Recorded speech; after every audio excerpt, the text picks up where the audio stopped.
নমস্কার। আজকে ঘুম থেকে উঠেই বাইরে এসেই দেখছি প্রচণ্ড হাওয়া, তার সাথে বৃষ্টি হচ্ছিল। আর আমি এখানে ফ্রেশ হয়ে চলে আসি রান্নাঘরে। রান্না করেছি মাছের মাথা দিয়ে চাল কুমড়ো দিয়ে তরকারি, লতা আর শুটকির তরকারি।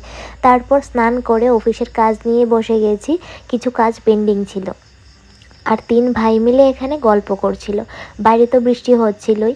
তারপর প্রায় 1টা নাগাদ লাঞ্চ করেছি। 2:30-3টের সময় দেখলাম রোদ উঠেছে, তখন আমি আইসক্রিম বসিয়ে দিয়েছি। আইসক্রিমের সব কিছু আমি আগে থেকে রেডি করে রেখেছিলাম। বিকেলবেলা এখানে কচিকাচারা চলে এসেছে, কিছুটা ক্যারাম আর কিছুটা লুডোর মাধ্যমে বিকেলবেলাটা কাটিয়ে দিলাম। মা আমাদের সাথে একটু খেলেছিল। তারপর পিসি চলে গেছিলো মন্দিরে, মন্দির থেকে প্রসাদ এনেছিল, যেটা সন্ধ্যার সময় আমরা টিফিনে খেয়েছি। আর এই সিঁদুরের কৌটোটা পিসি আমাকে গিফট করেছিল। রাতে বর নিয়ে এসেছিল চিকেন, তাই আমি এখানে পেঁয়াজ আর আলুটা ভেজে নিচ্ছি। আর রাতে এই চিকেন দিয়ে আমরা ডিনারটা কমপ্লিট করেছি। আজকে এ পর্যন্তই, দেখা হবে নেক্সট ব্লগে। বাই।